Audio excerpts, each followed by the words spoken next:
The 2020 Motorola Razr is the coolest phone we've seen in years. At $1,500, it's also one of the most expensive. The Razr experience starts with a really cool box. It's actually a stand, displaying the folded open phone like a futuristic monolith. It isn't a charging stand though, as there's no way to route a power cable through the bottom. Take the phone out, and it feels heavy, solid, and beautiful, weighing 7.2 ounces and measuring 2.83 inches wide, just barely the maximum width to be comfortable in most hands. The back also has a nice texture to it.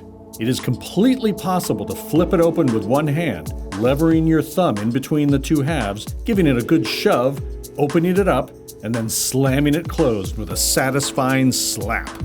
Open it up, and there's a 2142 by 876 folding AMOLED screen. When it's flat, the screen has no easily visible seam like the Samsung Galaxy Fold does. It's also much easier to type on than the unfolded Fold, as this phone is the width of a normal phone. It's properly balanced toward the bottom so it doesn't flip up and out of your hands. The 6.2-inch screen is an unusually tall 21:9 aspect ratio, so Motorola provides an option to crop and zoom videos to fill the whole screen. On the outside, there's a 2.7-inch 800x600 color external screen. It shows time, date, and battery life. It also works as a music controller, photo viewfinder, and displays notifications. When the phone is closed, you can control it with Google Assistant. There's no headphone jack, but the phone comes with both a dongle and a premium set of USB-C earbuds. Motorola says the phone is splash resistant, but not waterproof. The screen and hinge didn't show any damage after flipping it open 1,000 times, but after 200 flips, the phone now makes a loud creaking noise when it's opened or closed. With a Qualcomm Snapdragon 710 processor, the Razr's performance lands in between Moto's $250 G7 power and flagship phones like the $800 Google Pixel 4.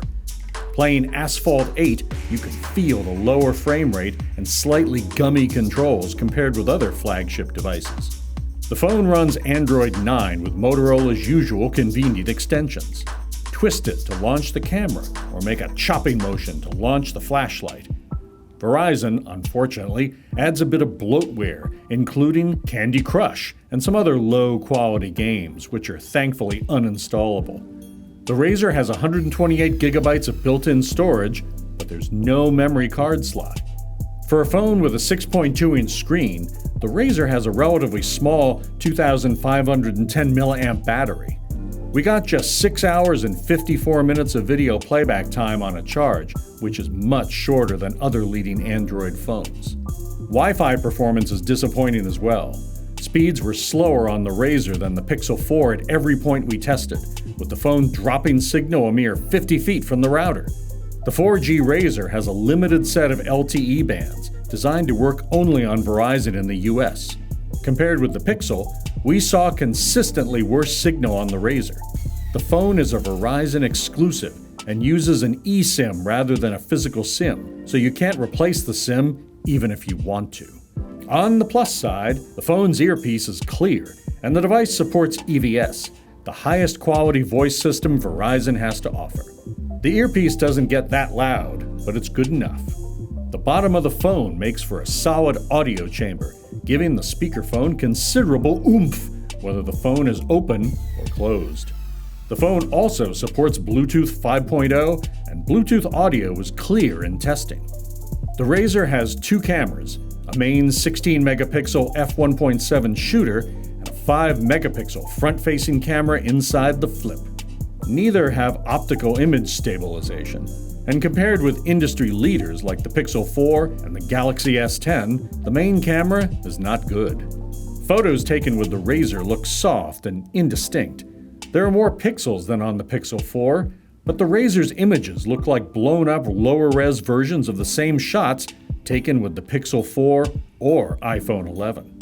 As the light goes down, the Razr's performance declines further, with photos getting dim and noisy. Some of the Razr's flaws can be cured by firmware updates, to be sure. Those camera issues, for instance, might be software. The same goes for the unreliable Wi-Fi. But to get it so thin, and for it to be able to work without overheating, Motorola made too many compromises on performance. Everything here is substandard to the design, resulting in a phone that looks and feels like a $1,500 statement piece, but sure doesn't perform like one.